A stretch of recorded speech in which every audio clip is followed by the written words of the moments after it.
A battle as old as, well, I wouldn't say time, maybe since Jurassic Park 3 and that whole fiasco, but a battle for sure. It is still one of the most hotly debated topics amongst dinosaur battles to ever exist. In the red corner, we have the king of the tyrant lizards, the Tyrannosaurus rex. And in the blue corner, we have the spine lizard, Spinosaurus aegypticus. Both are some of the most popular dinosaurs known in our current time, yet for once and for all, who is the true winner of this debate? Good day, ladies. Personally, I think the Spinosaurus looks way cooler, but I have a feeling that the Tyrannosaurus is probably going to take the edge. Ladies and gentlemen, I'm your host, bringing Just because I'm not an expert, but pretty sure the Tyrannosaurus rex is larger. Not only that, but I think it's the largest carnivorous theropod. Pretty sure, but I might be wrong about that. you the WrestleMania of dinosaur debates, the Tyrannosaurus rex versus the Spinosaurus. As for this battle, I'll be using averages of each megatheropod because with recent papers coming out, it does suggest the T-Rex may have reached 12 plus metric tons in weight, so yeah, let's just say that wouldn't be fair. Anyways, I won't waste any more time with these formalities. Let's get ready to rumble. It's only right that we kick it off with the king of the dinosaurs. The Tyrannosaurus rex was an apex predator that ruled over North America unchallenged. It measured an approximate average of 12 meters in length and 4 meters in height. That's what Tyrannosaurus rex means? Tyrant Lizard King? That's badass. I had no idea. Total length. Yeah, it's pretty big. Its head's probably the size of like a smart car. Height at the hips. It also had an average weight of 8.8 metric tons. Keyword being average. Its bone structure was equally as impressive as its skeleton had a high density, especially with its robust femur which allowed it to carry its heavy weight. This allowed the rex to be durable, sustaining damage from other rexes, triceratopses, and Ankylosaurus. On the other hand, the Spinosaurus has undergone many changes throughout the years, originally being... I don't know if you guys seen that video where they... the sound that most people think the Tyrannosaurus rex makes, like in the Jurassic Park movies and stuff like that, isn't actually accurate.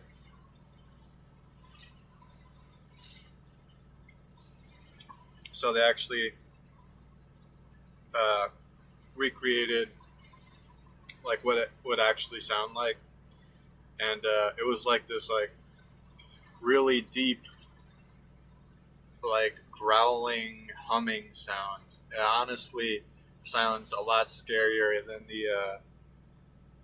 the traditional roar that you would associate it with. Place at 20 metric tons before slowly being nerfed down. What the hell?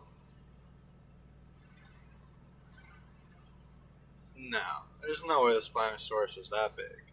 It likely measured around 15 meters in length and 2.5 meters at the hips. However, its peak height at the spine would have reached a staggering 5 meters. Its weight is still widely debated, however with my averaging, it is placed around 7.7 metric tons. Also, people believe that the Spinosaurus skeleton was far more fragile than it actually was. I mean, otherwise, how would it have carried itself around, let alone survive? I mean, you could see just from the pictures that bone density is a lot thicker on the Rex. So clearly, these were some two big apex predators. But as far as speed goes, it shouldn't be all that surprising that neither of these titans reached the speed of light, but which was faster, which was more agile. It's been suggested in William Seller's probably a Spinosaurus paper that just because it's not as heavy. T-Rex, as with other larger theropods, weren't capable of running, but rather speedwalked.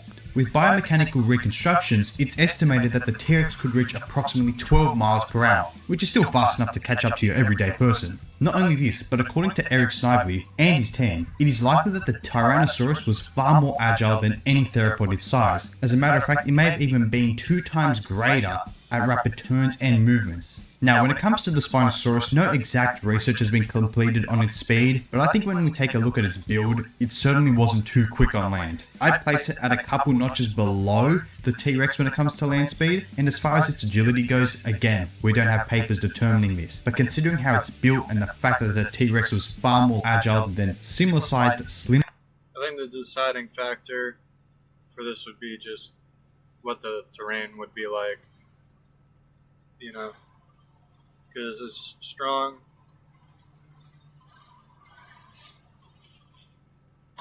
And as large as a T-Rex is, it wouldn't matter if it was like a semi-aquatic environment, which the Spinosaurus could exploit.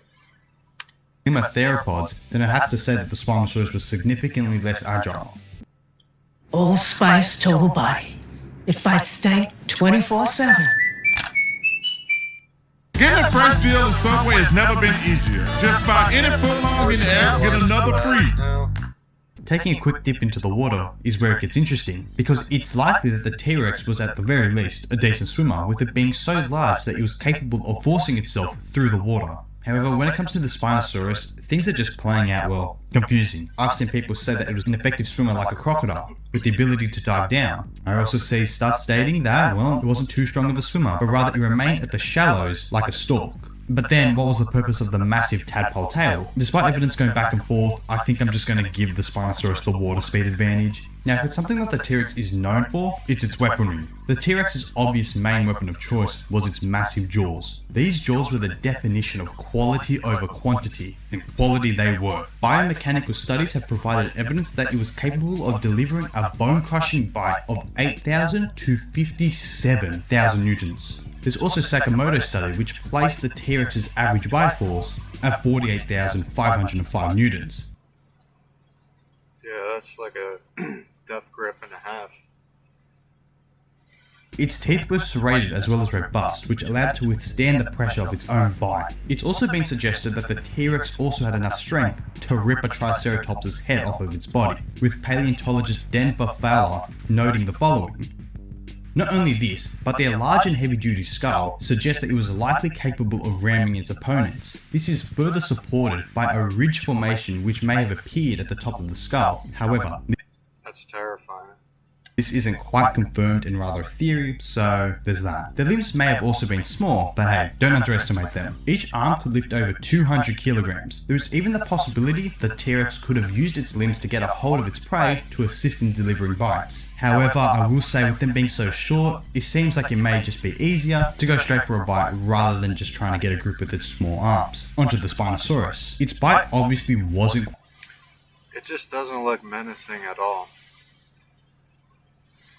Quite on par with the T-Rex, yet people continue to underestimate it just because it doesn't have an overpowered bite. It's not defenseless. The Spino still had powerful jaws that could deliver a bite force of around 11,936 newtons. That's not even close. Like, that might be able to nick the Rex, but I mean, yeah, that's a crazy difference in bite force. According to the same study, its tooth structure was sharp and curved, which was useful when... I mean, I'm sure it could do some damage, but if it gets close enough to do that, I'm sure the Rex would be able to at least be able to get one bite in of its own, and that would probably completely change the fight. When catching fish, probably not as good when going up against another apex predator. However, they also had a distinct advantage over the Rex, this being their long arms and tail. This would allow the Spino to keep its distance in a fight and to be capable of giving slashes strong enough to tear through flesh. There's also the fact that the tail could have potentially assisted in it to get onto its hind legs and reach a taller height. Its tail could have supported its body weight, which would have assisted it in combat. Not only this, but since it was closer down to the ground, it would be harder for the Rex to knock it over, as its strong and powerful arms and legs would be capable of keeping it stable to the ground. Often people think that dinosaurs have pea-sized brains, but this wasn't the case when it came to the T-Rex. After multiple studies, it has been shown that the T-Rex may have actually been quite intelligent. At the low end, they were likely above the intelligence of our modern crocodiles, and at the high... Apparently, T-Rexes had even better eyesight than an eagle, which is pretty crazy because they rely on their eyesight for hunting, so like they can see like super far. High end, well, it's debatable. The neuron density rivaled that of primates, but we can't exactly know how smart they were. Either way, they may not have been able to build spaceships, but they were definitely smart as far as dinosaurs came. And again, when we move to the Spinosaurus, the issue is the lack of research available due to its fragmentary discovery. Yeah, I think they don't have like a single completed skeleton of the Spinosaurus, so even the models that we see now, they might not be like super accurate. I'm pretty sure they have at least one complete Tyrannosaurus Rex skeleton. If not, maybe like a few bones are missing. However, other studies have been done on its ancestors, such as Baryonyx, Ceratopsuchops, and Irritator, which suggests that the brains were broadly similar to other theropods. Using this and sizing it up for the Spinosaurus, it's likely that it had an average level of intelligence for a creature its size. Incredible, isn't it? Yeah. And with your home, auto, boat, and RV all bundled with Progressive, you're free to just... It also turns out that the Tyrannosaurus was also kitted out when it came to its olfactory senses. Within Hugh Graham's 2019 paper, it was suggested that the Rex's scent capacity was twice of that as a turkey vulture. Now, It's insane. if you don't know what a turkey vulture is, well, they're birds that are capable of detecting They could see and smell better than an eagle and a vulture. That's insane. corpses through the tiniest gases they emit from hundreds of feet in the air. And also, unlike what Jurassic Park showed, the T-Rex's eyesight reigned supreme, with the T-Rex having an enhanced head and eye movement. Within Stevens' 2006 paper, it suggested they had a greater vision than even our modern day hawks, who could have potentially spotted prey from upwards of 6 kilometers away. As for Spinosaurus, it's likely that, alike to the Irritator, it would have had larger floccular lobes to assist in keeping their eyes steady when catching fish. This also could prove helpful when going up against a quicker and more agile adversary. Also, there's evidence that the olfactory bulbs didn't shrink for the Spinosaurus as predicted by other scientists, which would again show it would have had a similar capacity as to other theropods its size. Now, which of these two predators was smarter when it came to combat? Well, when we look at the prey as well as their competitors, we can see the answer is quite obvious. Spinosaurus would have likely hunted a mix of things, mainly including large fish, which could have weighed upwards of a ton. Smaller herbivores and smaller carnivores were likely also on the menu, which could have each weighed a couple metric tons. It also coexisted with Carcharodontosaurus, and although I doubt they would have harshly competed with each other due to the different niches they took up, they still would have had the occasional confrontation. This means the Spinosaurus would have had experience in combating other megatheropods at similar sizes as its own, as well as different builds as its own. I mean, when you take a look at it, Carcharodontosaurus is far more closer to a T-Rex than it is a Spinosaurus. Yet when we compare it to the Rex, we can see that there is a massive disparity. The T-Rex was literally built for combat. I mean, take a look at its most famous prey items. Ankylosaurus could have weighed upwards of 8 metric tons in weight. It was literally a living tank covered in armor, as well as having a clubbed tail that would have been easily capable of breaking bone. Then you go into the Triceratops, which could have even weighed upwards of 10 metric tons. Its horns could have fatally wounded a Rex if it wasn't careful, as well as having a frill for protection. And I mean, there was also the Edmontosaurus, which is underrated as it was twice the speed of the T-Rex, yet rivaled it in weight. All of these herbivores were heavier than even the Spinosaurus, and arguably had even more dangerous weaponry. Not only this, but T-Rex is the only megatheropod where we see wounds inflicted by others of the same species, with numerous specimens having scars They're basically the grizzly bears of that period. that have healed. It demonstrates that not only did they battle, but it didn't always end in death. And hence the Rexes would be highly experienced when it came to combat against other theropods. And the big thing here is that there is clear evidence of this occurring. We've seen marks on Triceratopses, Edmontosaurs, and other T-Rexes. Meanwhile, Spinosaurus is so fragmentary, we don't have evidence of... Yeah, I'm going to go ahead and out on a limb here and say that the T-Rex just completely crushes the Spinosaur. Unless, you know, the terrain's different, which favors the Spinosaur.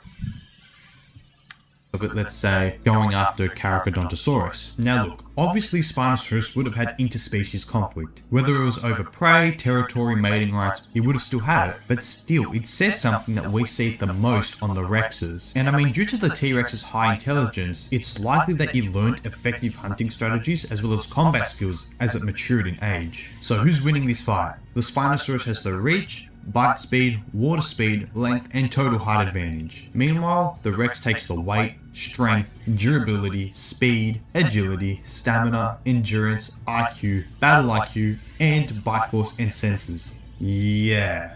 Clearly the Tyrannosaurus Rex has the majority of the advantages in this battle. It simply outclasses the Spinosaurus in nearly every imaginable category. Its bite force is 4 times as great. It's far more agile and quicker. It is also more intelligent and has experience with taking on far more dangerous sets of prey. Even if we upscaled the Spinosaurus to be equal weight with the T-Rex, the Rex is still taking It just completely eclipses the Spinosaur in every single category, pretty much.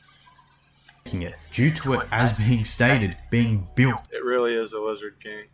to fight. And look, I'm not saying the Spinosaurus would be helpless. I could imagine the Spino's claws to be useful in the beginning of the fight, to keep its distance as well as delivering some pretty solid blows. Yet its swipes wouldn't be enough to keep the T-Rex down. Eventually, the T-Rex would find an opening and deliver a critical strike. The thing I will also note though, is that just because the Spinosaurus had a sail, it wasn't necessarily a weak point, as in if it was injured on the sail, the Spinosaurus wouldn't be just crippled from the fight, it could still fight. But you may say, hey, let's just put the battle in the water, or maybe a shallow shore, to give the Spino a bit more of a chance. Well, considering papers suggest that T-Rex was still a capable swimmer and may have even hunted using shorelines, I'd argue that the T-Rex could potentially beat the Spinosaurus in a water-based environment. I mean, I would say this until it be flat out confirmed whether or not Yeah, it's not even close.